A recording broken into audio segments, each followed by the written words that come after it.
Assalamualaikum warahmatullahi wabarakatuh.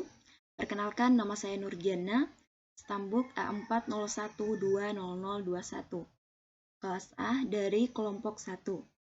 Baik, pada kesempatan kali ini saya akan menjelaskan mengenai media cetak. Baik, yang pertama yaitu saya akan menjelaskan mengenai pengertian media cetak, kemudian yang kedua jenis-jenis media cetak, yang ketiga sejarah media berbasis cetak, kemudian yang keempat, karakteristik media cetak. Kemudian yang kelima, elemen-elemen berbasis media cetak. Kemudian yang keenam, kelebihan dan kekurangan media cetak. Dan yang ketujuh, pemanfaatan media cetak dalam pendidikan. Apakah teman-teman tahu apa itu media cetak? Jadi, media cetak ialah media visual yang pembuatannya melalui proses percetakan, printing atau offset. Media bahan cetak menyajikan suatu pesan atau informasi melalui huruf atau gambar yang dibuat untuk lebih memperjelas pesan atau informasi yang akan disampaikan. Kemudian jenis-jenis media cetak. Yang pertama itu ada buku teks, yang kemudian modul, kemudian yang ketiga bahan pengajaran terprogram. Sejarah media berbasis cetak. Perkembangan media cetak yaitu yang pertama, mula-mula orang menulis di atas media batu dan dinding gua, atau yang disebut dengan prasasti. Di Nusantara banyak prasasti, antara lain Prasasti Mula Warman di Kutai Kartanegara yaitu Kalimantan Timur, yang ditulis dengan huruf Pallawa pada abad ke-4 Masehi. Kurang lebih pada tahun 113 di Roma, orang menulis pada pilar bangunan. Huruf-huruf atau tulisan pada pilar tersebut disebut pilar Trainus. Kemudian yang kedua, menulis juga dapat dilakukan di atas daun lontar.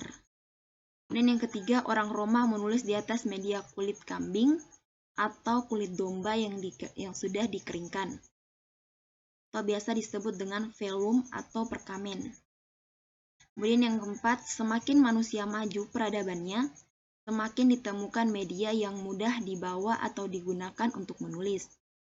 Seiring mesin cetak ditemukan, kertas sebagai bahan baku atau media utama adalah menulis dan mencetak semakin berkembang. Kertas sebagai media cetak mengalami revolusi. Begitu mesin cetak ditemukan oleh Johannes Gutenberg. Kemudian karakteristik media cetak. Yang pertama itu teks dibaca secara linear. Kemudian yang kedua menampilkan komunikasi secara satu arah atau reseptif. Kemudian yang ketiga ditampilkan secara statisa atau diam. Kemudian yang keempat, pengembangannya sangat tergantung kepada prinsip-prinsip pembahasan dan persepsi visual. Kemudian yang kelima, berorientasi atau berpusat pada pembelajaran. Kemudian elemen-elemen media cetak. Ada beberapa elemen-elemen yang harus diperhatikan pada saat merancang teks berbasis cetakan, yaitu sebagai berikut. Yang pertama itu ada konsistensi, kemudian yang kedua format, yang ketiga organisasi, kemudian yang keempat daya tarik, dan yang kelima ukuran huruf, serta yang terakhir yaitu ruang. Kelebihan dan kekurangan media cetak. Yang pertama, siswa dapat berhenti sewaktu-waktu untuk melihat sumber lain, misalnya kamus, buku acuan, kemudian menggunakan kalkulator, dan lain-lain. Kemudian yang kedua, mampu menyampaikan berbagai informasi yang berkaitan dengan fakta maupun konsep abstrak yang bersifat pengetahuan, keterampilan, ataupun sikap. Kemudian yang ketiga, dapat digunakan kapan saja, baik pagi hari, siang hari, maupun malam hari, dan di mana saja seperti di rumah, di kendaraan umum, terminal, atau tempat lain yang memungkinkan. Kemudian yang keempat, penggunaannya mudah, tidak bergantung pada peralatan lain. Kemasan media cetak umumnya ringan dan kecil, memungkinkan peserta didik yang mudah membawanya kemana saja mereka pergi. Selain bentuk fisiknya mudah dibawa, penataan atau teknik penyajian materinya pun mudah. Kemudian yang keenam, dapat menyajikan pesan atau informasi dalam jumlah yang banyak. Pesan atau informasi dapat dipelajari oleh pembelajar sesuai dengan kebutuhan, minat, dan kecepatan masing-masing. Yang ketujuh, akan lebih menarik apabila dilengkapi dengan gambar dan warna. Yang kedelapan, perbaikan revisi mudah dilakukan. Kekurangan media cetak yaitu sebagai berikut. Proses pembuatannya membutuhkan waktu yang cukup lama. Kemudian yang kedua, bahan cetak yang tebal memungkinkan dapat membosankan dan mematikan minat pembelajar untuk membacanya. Dan yang ketiga, apabila jilid dan kertasnya jelek, bahan cetak akan mudah rusak dan sobek. Kemudian yang keempat, mencetak gambar atau foto berwarna biasanya memerlukan biaya yang mahal. Kemudian yang kelima, sukar menampilkan gerak di halaman media cetak. Yang keenam, tanpa perawatan yang baik, media cetak akan cepat rusak, hilang, ataupun musnah. Beberapa cara yang digunakan untuk menarik perhatian pada media berbasis teks adalah warna, huruf, dan kotak warna.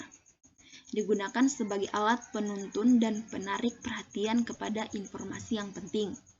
Misalnya, kata kunci dapat diberi tekanan dengan cetakan warna merah.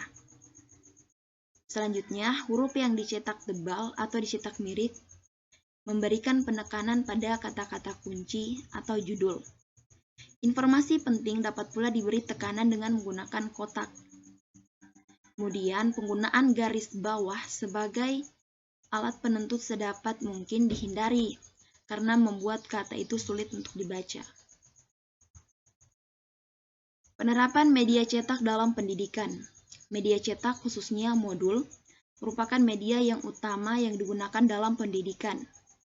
Beberapa hal yang perlu diperhatikan dalam pemanfaatan media cetak dalam pendidikan, yaitu yang pertama, pastikan bahwa semua modul media cetak lain seperti poster, lembar kerja yang dibutuhkan untuk semua mata pelajaran telah dirancang dan diproduksi sesuai dengan prinsip pengembangan bahan ajar mandiri. Kemudian yang kedua, pastikan bahwa modul-modul yang dibutuhkan tersebut didistribusikan dengan baik ke seluruh tutor dan peserta didik sesuai dengan mata pelajaran yang diambilnya. Kemudian yang ketiga, pastikan para tutor telah memahami modul sesuai dengan mata pelajaran yang dibinanya, untuk memudahkan memberikan bantuan konsultasi kepada peserta didiknya. Kemudian yang keempat, beri kesimpulan peserta didik untuk mengatur keberhasilan belajarnya secara fleksibel sesuai dengan kepastian belajarnya masing-masing. Kemudian yang kelima, pastikan peserta didik memperoleh umpan balik segera mungkin. Baik, sekian video pemaparan saya mengenai media cetak. Saya akhiri. Wassalamualaikum warahmatullahi wabarakatuh.